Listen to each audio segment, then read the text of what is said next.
Donc, Matthieu au chapitre 6, et on lit à partir du verset 25, puis on va lire jusqu'à la fin du chapitre. Donc, je commence la lecture. Si vous voulez lire, vous pouvez suivre.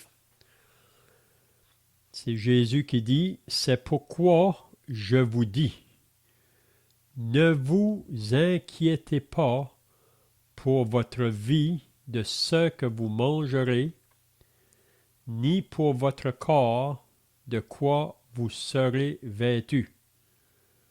La vie n'est-elle pas plus que la nourriture, et le corps plus que le vêtement?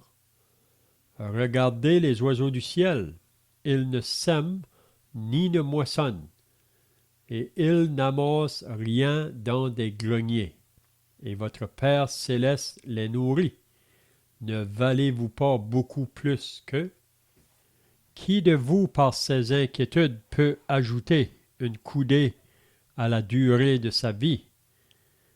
Et pourquoi vous inquiétez au sujet du vêtement? Considérez comment croissent les lits des champs. Ils ne travaillent ni ne filent. Cependant, je vous dis que Salomon même, dans toute sa gloire, n'a pas été vêtu comme l'un d'eux.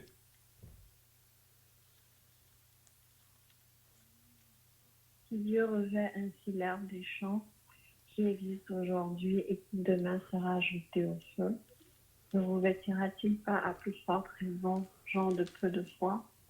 Ne vous inquiétez donc point, et ne dites pas, que mangerons-nous, que boirons-nous, de quoi serons-nous vêtus? Donc, pour ceux qui viennent d'être ajoutés, là, on est dans Matthieu chapitre 6 et maintenant on est au verset 32.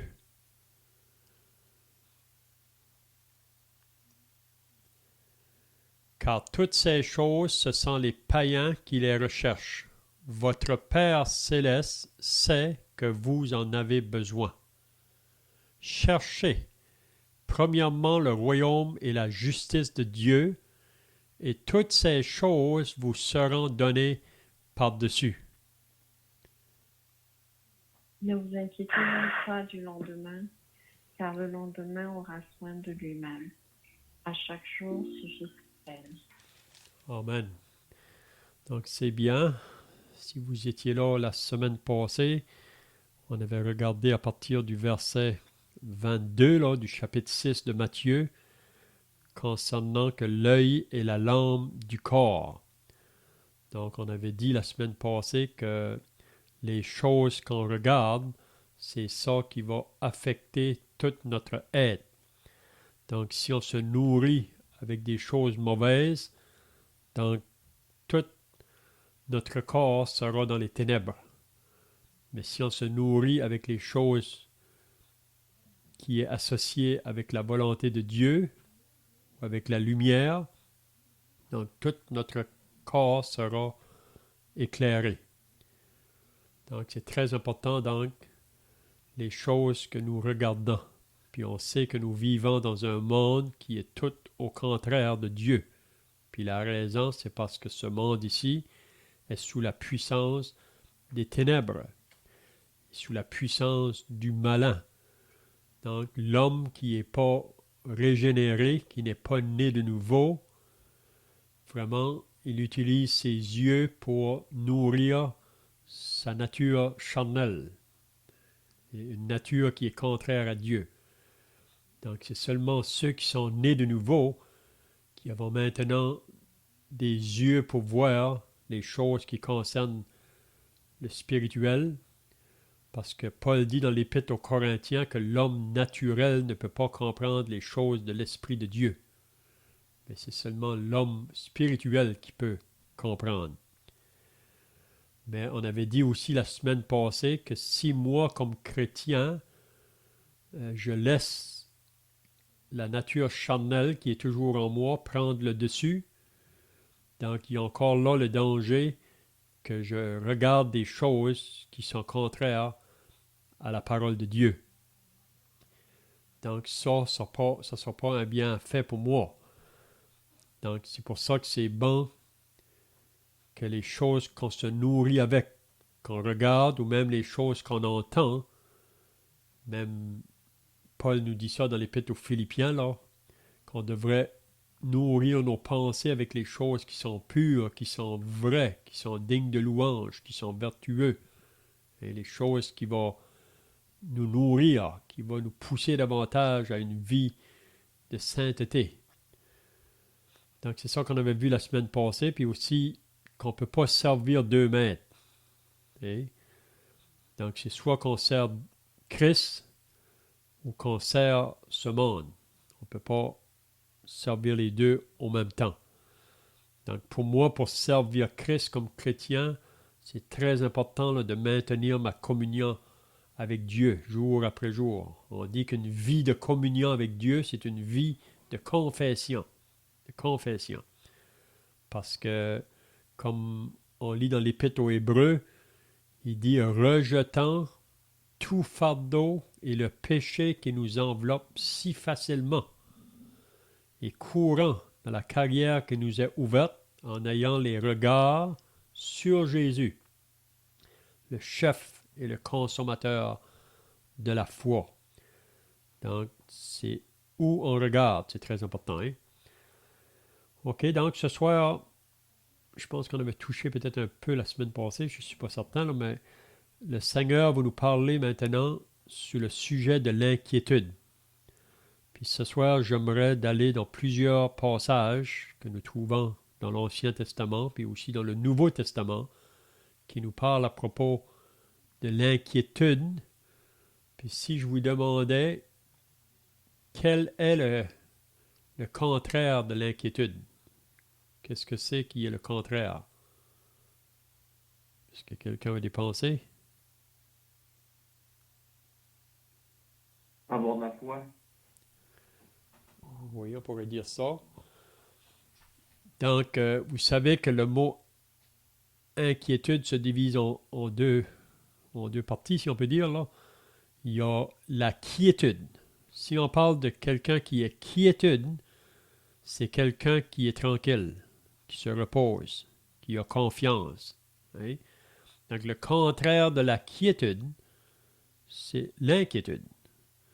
Donc, quelqu'un qui est inquiet, c'est quelqu'un qui ne peut pas se reposer. Quelqu'un qui ne peut pas être tranquille.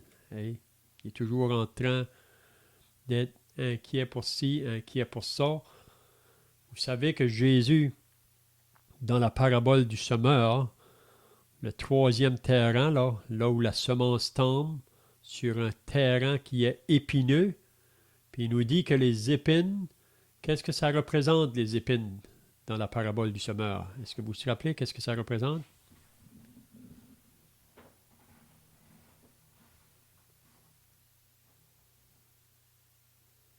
Ça représente les inquiétudes de ce monde, me semble.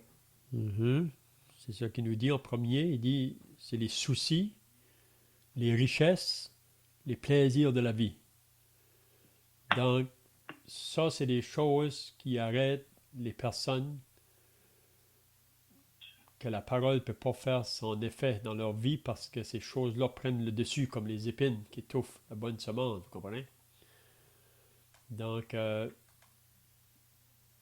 ici, c'est ça qu'on va voir ce soir-là. Le Seigneur nous enseigne, à nous les disciples, de ne pas nous inquiéter. Premièrement, il nous dit de ne pas s'inquiéter de ce que vous aurez à manger ou de ce que vous aurez à vous vêtir. C'est ça qu'on a vu au verset 25. C'est pourquoi je vous dis, ne vous inquiétez pas pour votre vie de ce que vous mangerez, ni pour votre corps de quoi vous serez vêtus. Puis là, il pose la question, la vie n'est-elle pas plus que la nourriture? Est-ce que la vie n'est pas plus que la nourriture? On dit oui. Est-ce que le corps n'est pas plus que le vêtement? Oui.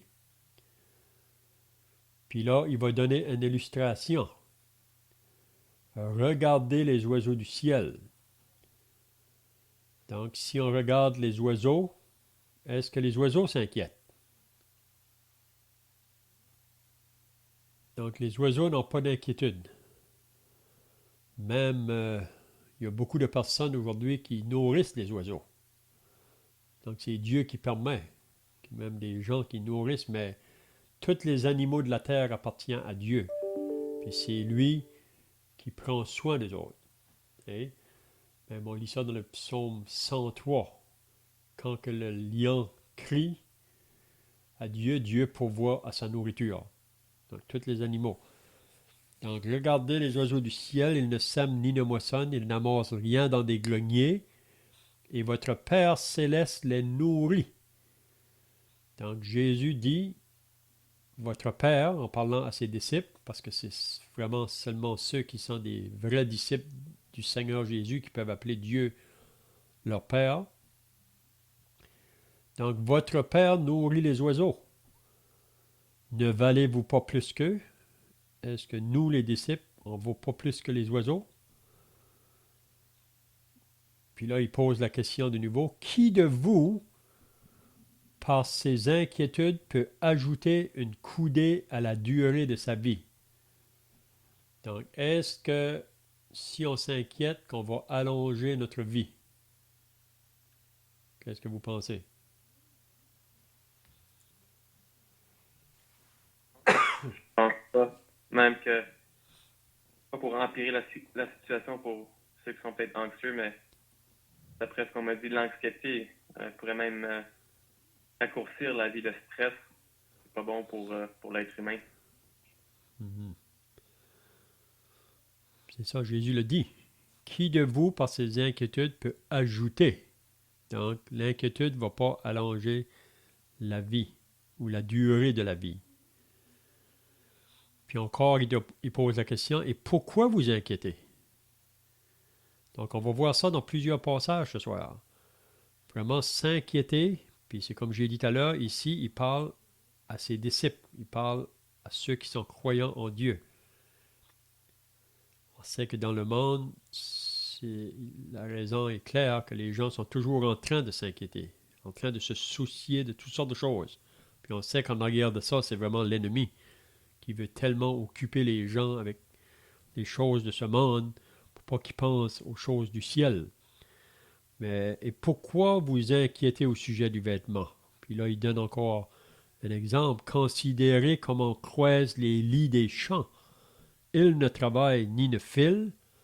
Cependant, je vous dis que Salomon même, dans toute sa gloire, n'a pas été vêtu comme l'un d'eux. Donc, si on regarde Salomon avec toute sa gloire, Jésus nous dit ici qu'il n'a pas été vêtu comme les lits des champs. Donc, il nous dit encore, si Dieu revêt ainsi l'herbe des champs qui existe aujourd'hui et qui demain sera jetée au four, ne vous vêtira-t-il pas à plus forte raison, gens de peu de foi? Donc, s'inquiéter, pour moi, c'est une forme d'incrédulité. Puis on va voir ça dans plusieurs passages. Quand Dieu parlait à son peuple d'Israël dans l'Ancienne Alliance, il disait la même chose.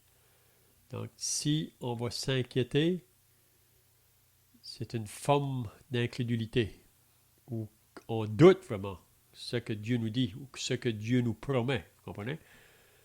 Donc, il dit au verset 31, ne vous inquiétez donc point, et ne dites pas, même qu'il dit, on ne devrait pas dire ou penser à qu'est-ce qu'on va manger, ou qu'est-ce qu'on va boire, ou de quoi on va être vêtu.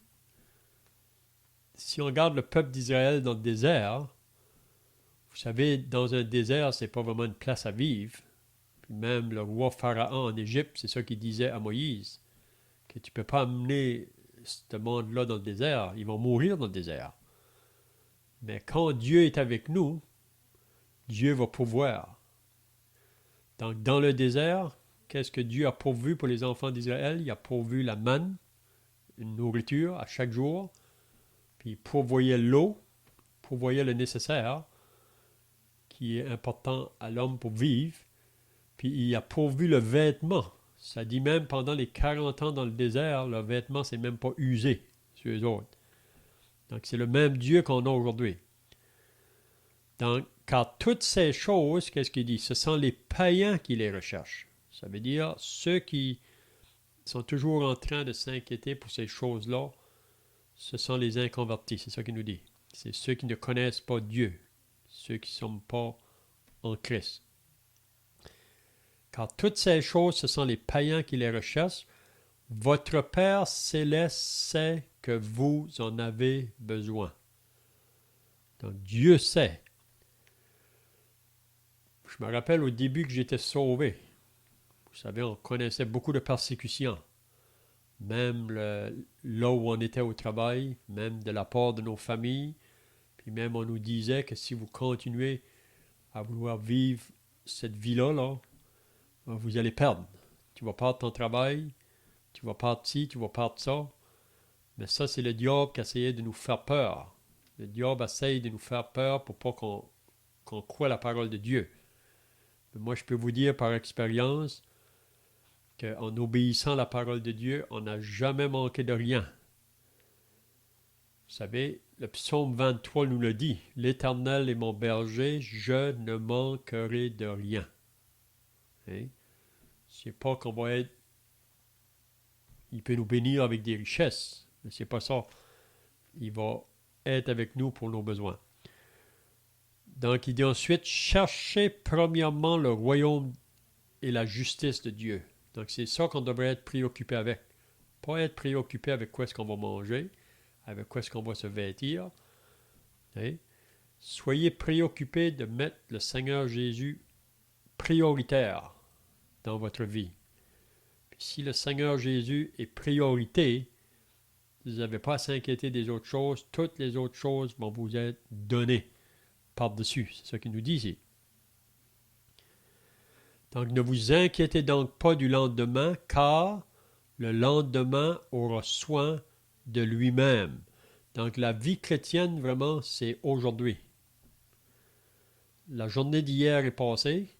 La journée de demain, on n'est pas certain d'être là. C'est ça que le Proverbe nous dit. On ne peut pas se vanter du lendemain quand on ne sait pas qu'est-ce qu'un jour peut enfanter. Donc, ne vous inquiétez donc pas du lendemain, car le lendemain aura soin de lui-même. C'est vraiment beau, ça. À chaque jour suffit sa peine. Donc, essayons pas de vivre notre vie pour 2 jours à la fois. C'est chaque jour que Jésus nous dit. Ça suffit. Chaque jour suffit sa peine. Donc, je ne sais pas si quelqu'un a des questions ici ou d'autres pensées dans ce passage qu'on vient de lire. Sinon, là, on va aller regarder dans d'autres passages qui nous parlent concernant l'inquiétude.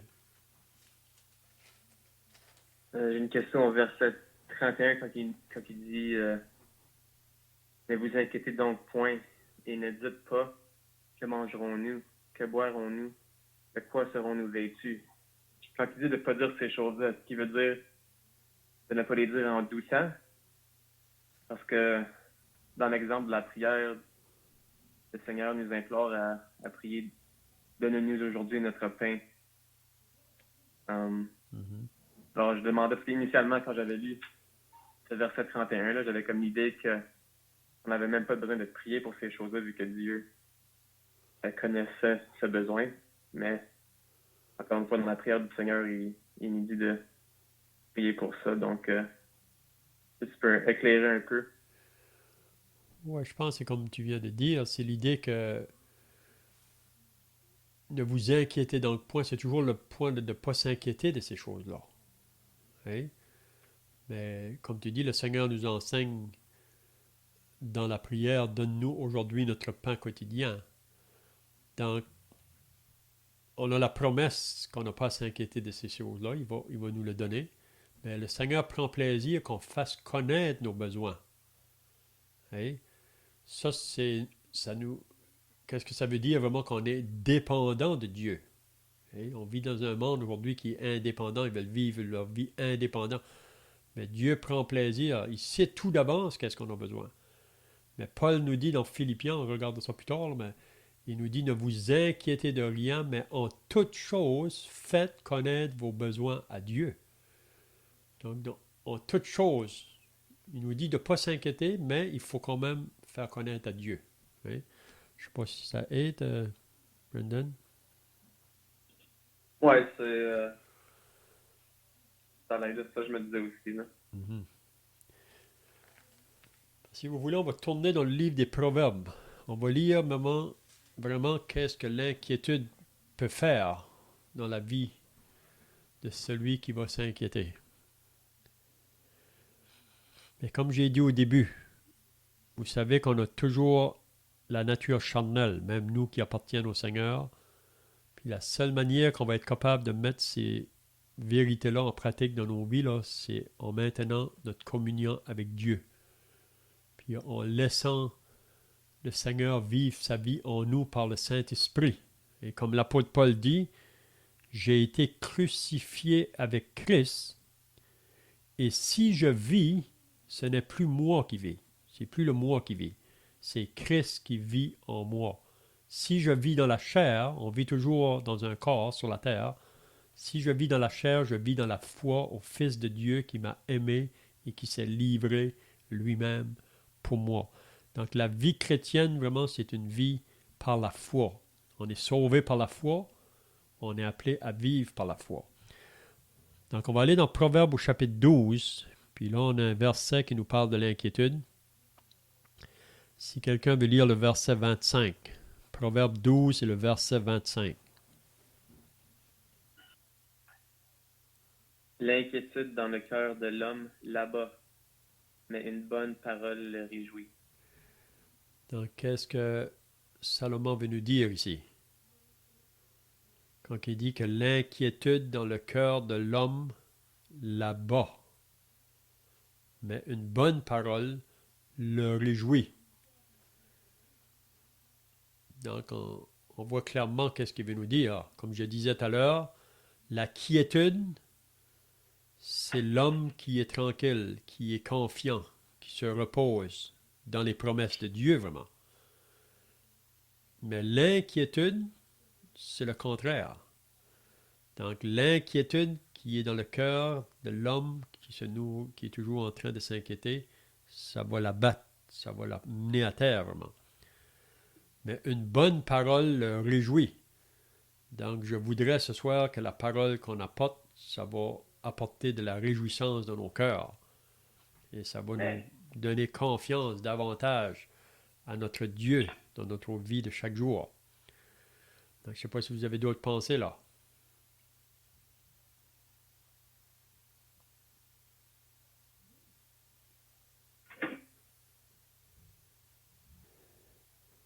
Si vous n'avez pas d'autres pensées là, on va aller dans Ésaïe 41.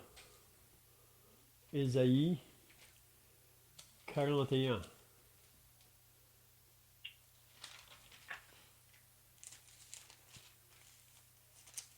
Ésaïe 41, et on lit à partir du verset, peut-être qu'on pourrait commencer à partir du verset 8, pour avoir le contexte là, jusqu'au verset 14 peut-être, 14. Donc je commence la lecture, vous allez suivre. Ésaïe 41, 8. En parlant à Israël, mais toi, Israël, mon serviteur Jacob que j'ai choisi. Donc, on peut appliquer ça aussi à nous aujourd'hui. Ce que Dieu disait pour Israël, c'est aussi pour nous aujourd'hui qui sommes le peuple de Dieu dans la nouvelle alliance. Mais toi, Israël, mon serviteur Jacob que j'ai choisi, race d'Abraham que j'ai aimé, toi que j'ai pris aux extrémités de la terre, et que j'ai appelé d'une contrée lointaine, à qui j'ai dit, tu es mon serviteur, je te choisis et ne te rejette point.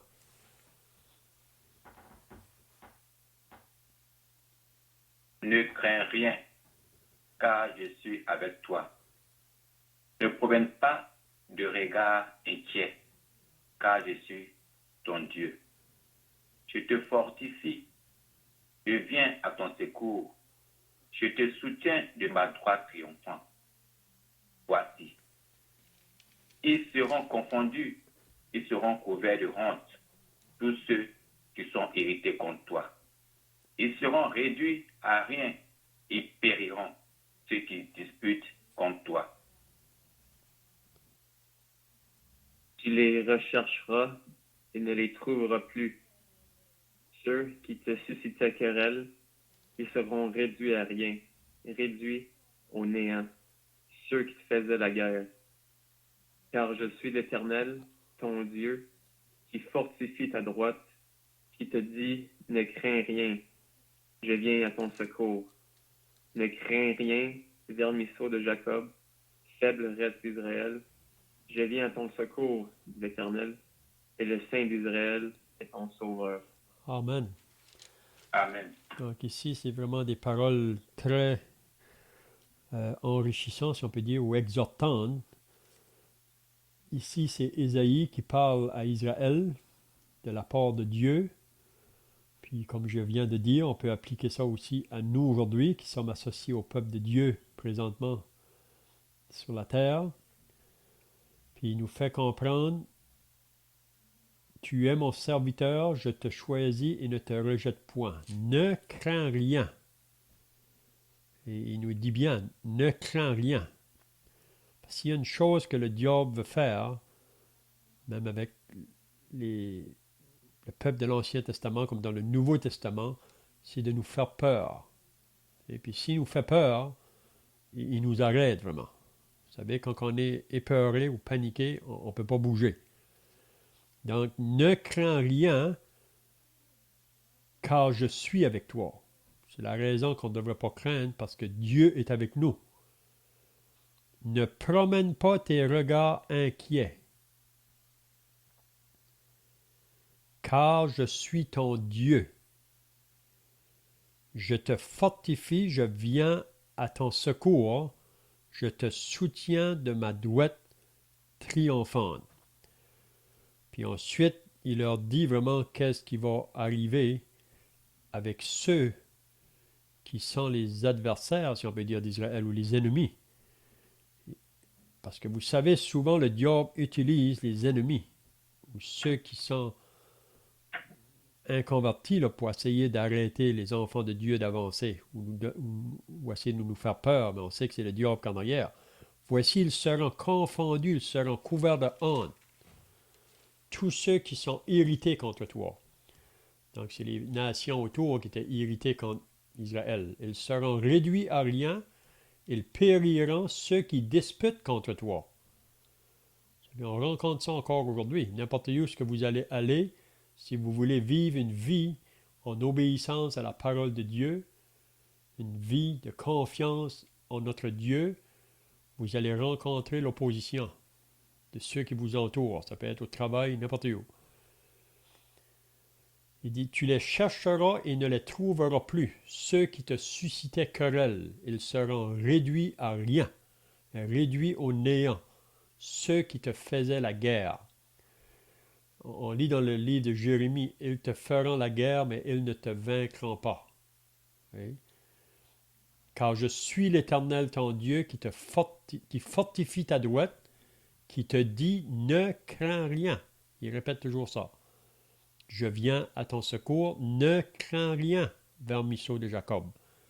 Donc, je ne sais pas si vous avez d'autres pensées ici, là.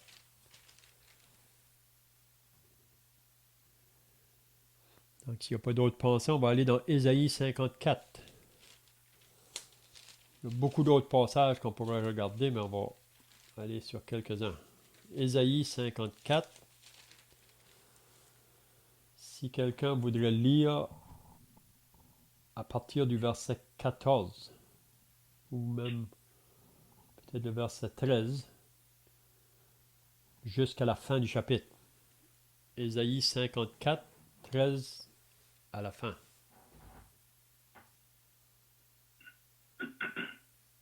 Tous tes fils seront disciples de l'Éternel, et grande sera la prospérité de tes fils. Tu seras affermi par la justice.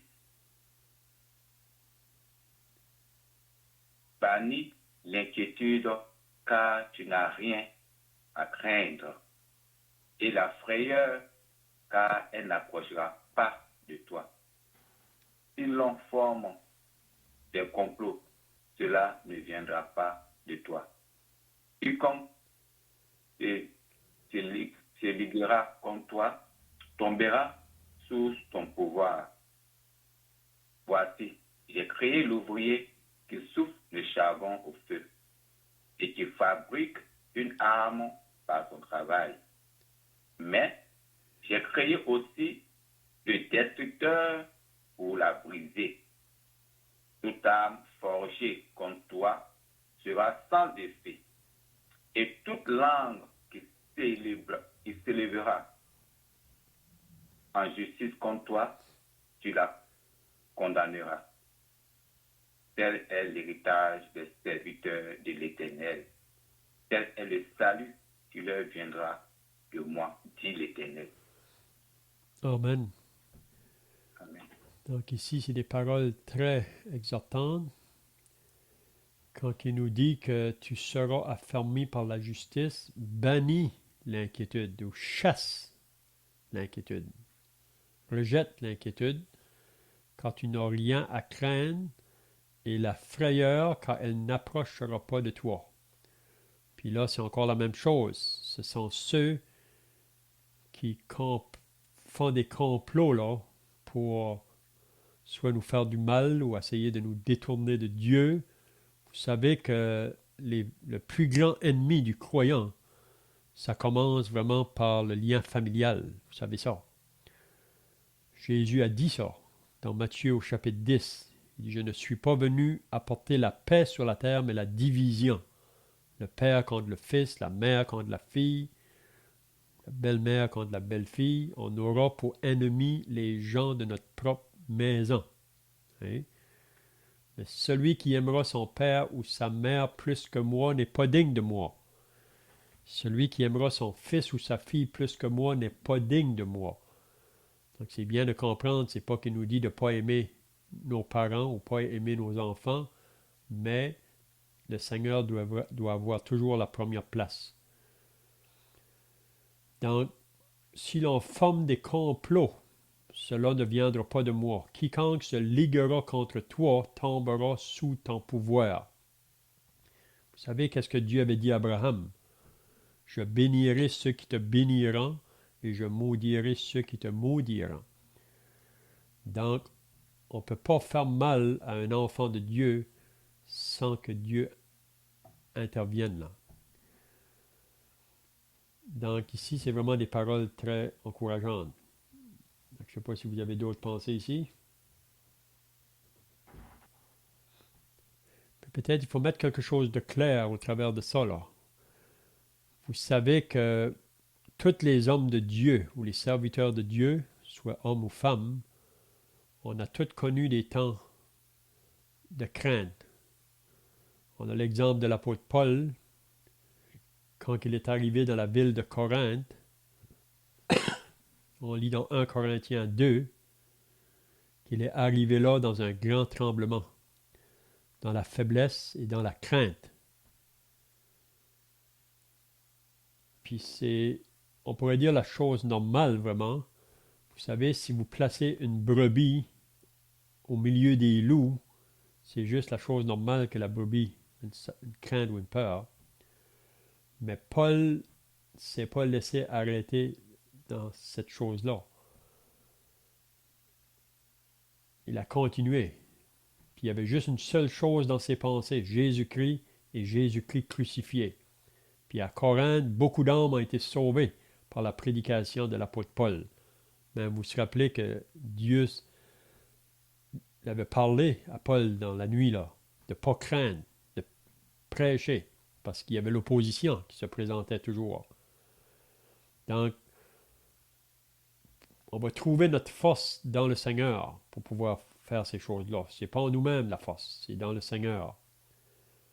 Puis on peut voir ça. On se rappelle du prophète Élie. Quand que Jézabel a décidé qu'elle allait le mettre à mort en dedans de 24 heures.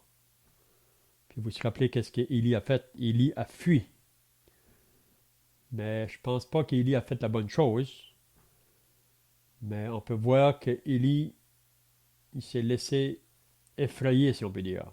Puis même Dieu, quand il était là, caché dans le rocher, là, Dieu lui a demandé, qu'est-ce que tu fais ici, Élie? Qu'est-ce que tu fais ici? Mais on aura tout à avoir ce combat-là. Là. Mais il faut apprendre, Paul l'a appris, quand il dit dans 2 Corinthiens 12, il dit, j'ai appris que quand je suis faible, c'est alors que je suis fort. Puis il dit par la suite, c'est pourquoi je me plais dans les détresses, dans les calamités, dans les persécutions, parce que Paul a réalisé que s'il va être capable de faire des choses pour Dieu, là, c'est souvent dans la faiblesse que Dieu va l'utiliser. Donc c'est juste une pensée que je voulais dire là, avant d'aller plus loin. Donc je ne sais pas si vous avez d'autres pensées ici ou des questions. Mais si vous voulez, on va aller dans Matthieu chapitre 10. On va lire quelques versets dans le Nouveau Testament. Matthieu chapitre 10. Quand que Jésus a envoyé ses disciples pour annoncer la bonne nouvelle. Si quelqu'un veut lire Matthieu chapitre 10 à partir du verset 16 jusqu'au verset 19. Est-ce que quelqu'un veut lire ça?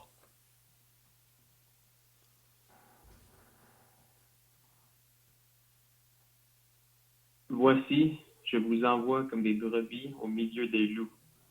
Soyez donc prudents comme les serpents et simples comme les colombes. Mettez-vous en garde contre les hommes, car ils vous livreront aux tribunaux et ils vous battront de verges dans leur synagogue. Vous serez menés à cause de moi devant des gouverneurs et devant des rois pour servir de témoignage à eux et aux païens. Mais quand on vous livrera, ne vous inquiétez ni de la manière dont vous parlerez, ni de ce que vous direz. Ce que vous aurez à dire vous sera donné à l'heure même. Puis il Jusqu'au dit, verset... oui, 20, tu peux lire le verset 20 aussi. Car ce n'est pas vous qui parlerez, c'est l'Esprit de votre Père qui parlera en vous. Donc, qu'est-ce que Jésus ici veut enseigner à ses disciples encore là? Qu'est-ce qu'il nous dit?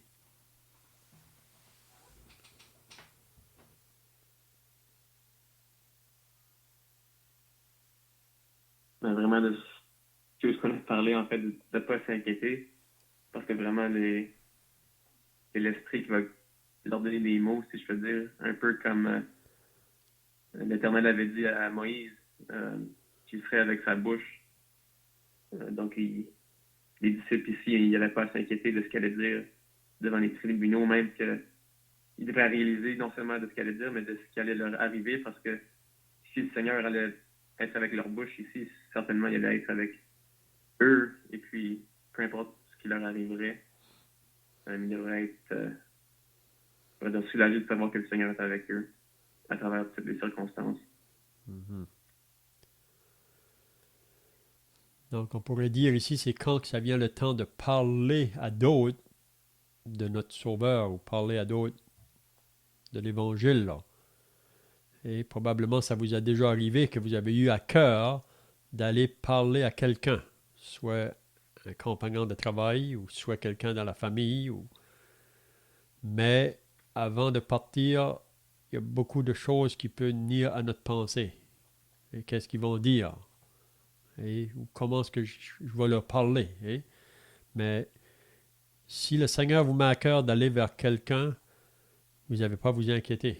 Qu'est-ce que vous aurez à dire? Puis probablement, vous l'avez déjà expérimenté. Que quand vous étiez là, vous ne savez pas, mais les paroles venaient, puis vous se demandez après, ça venait tout seul. Mais c'est ça que Jésus veut nous dire. Donc, quand on vous livrera, ne vous inquiétez ni de la manière dont vous parlerez, ni de ce que vous direz. Ce que vous aurez à dire vous sera donné à l'heure même.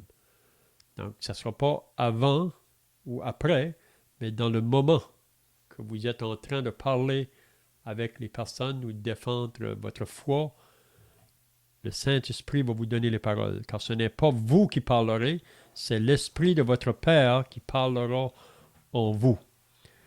Donc encore ici, de ne pas s'inquiéter quand ça vient à témoigner de notre Sauveur. Vous savez, ça c'est un côté où l'ennemi nous arrête souvent. Mais comment vont-ils en entendre parler s'il n'y a personne qui parle? C'est ça que Paul dit dans Romains 10. Donc on est responsable de communiquer le message et pas nous inquiéter qu'est-ce qui pourrait arriver. On peut aller dans Luc au chapitre 10. Il y a beaucoup d'autres passages, mais je pense qu'on va s'arrêter là ce soir. Luc 10. C'est un petit événement qui est arrivé dans la vie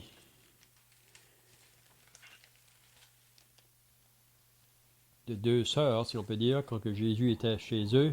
Luc 10 au verset 38 à 42, si quelqu'un veut lire. Luc 10, 38 à 42.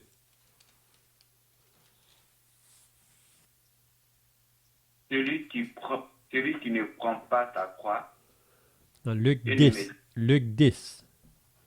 Luc 10, Luc verset 38. 38 à 46. 42, ouais. Oui. Celui qui ne prend pas sa croix, Non, tu n'es pas à la bonne place. Là. Luc 10. oui, et Matthieu. Non, Luc. Luc 10, verset 38. Je dis verset 38.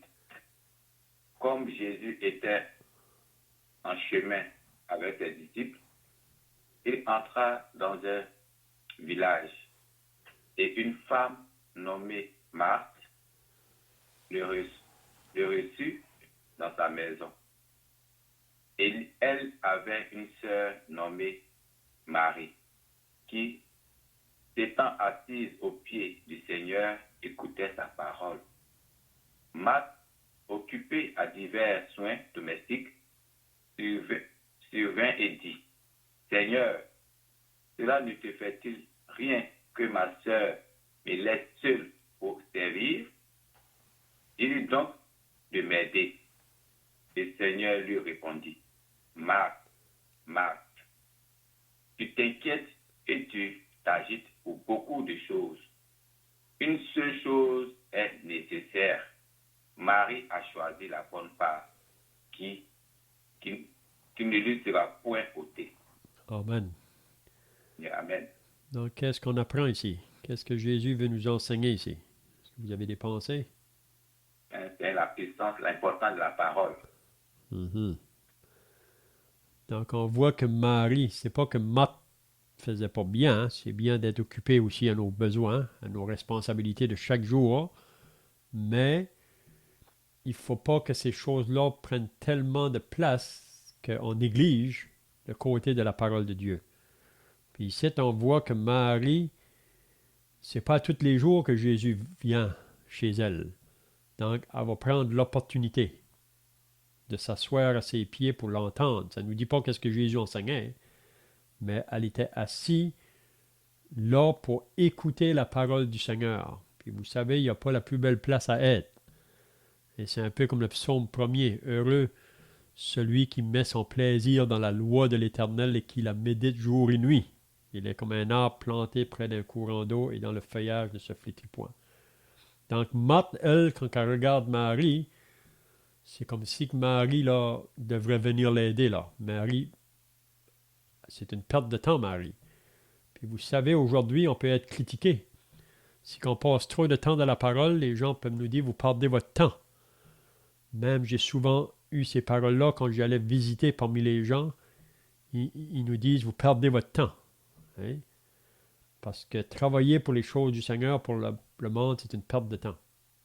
Mais vraiment, Jésus dit à Marthe ici, parce qu'elle a fait un reproche à Jésus d'un sens. Hein? Dis-lui donc de m'aider. Jésus lui dit, Marthe, Marthe, tu t'inquiètes et tu t'agites pour beaucoup de choses. Hein? Mais une chose est nécessaire. Vous savez que ce monde passe. C'est ça que Jean nous dit dans son épître, le monde passe et ses convoitises aussi, mais celui qui fait la volonté de Dieu demeure éternellement.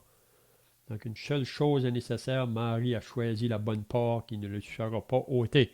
C'est un peu la même pensée, là. Cherchez premièrement la justice et le royaume de Dieu et toutes les autres choses vous seront données par-dessus. Donc je ne sais pas si vous avez d'autres pensées à ajouter ici. C'est bien, notre temps est passé. Il y aurait d'autres versets qu'on aurait pu lire, là, même dans Philippiens 4, quand Paul dit « Ne vous inquiétez de rien », on a touché ça un peu au commencement, là.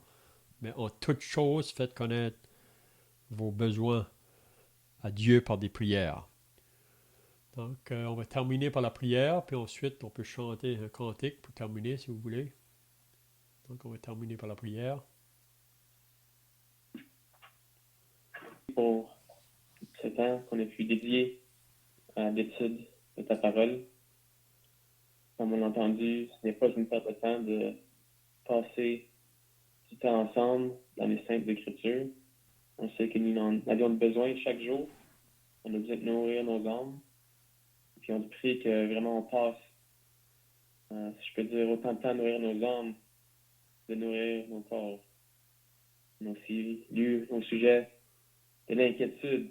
Et puis, Père, on prie vraiment qu'on soit animé par une foi ferme et puis une foi qui ne pourra pas être ébranlée. On sait que Satan va chercher chaque jour à nous ébranler et à mener du doute. Aide-nous, comme on dit souvent, à s'appuyer fermement sur les Écritures et puis de vraiment savoir que tes paroles sont là pour nous rassurer, pour nous je pourrais dire, nous compléter.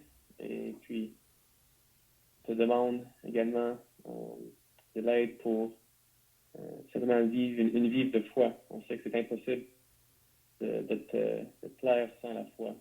Alors, donne-nous jour en jour, agrandis notre foi. Et puis, bénis tous ceux qui étaient présents ce soir. Que cette étude soit une bénédiction pour toutes et pour tous. Et te demande ces choses au nom du Seigneur Jésus.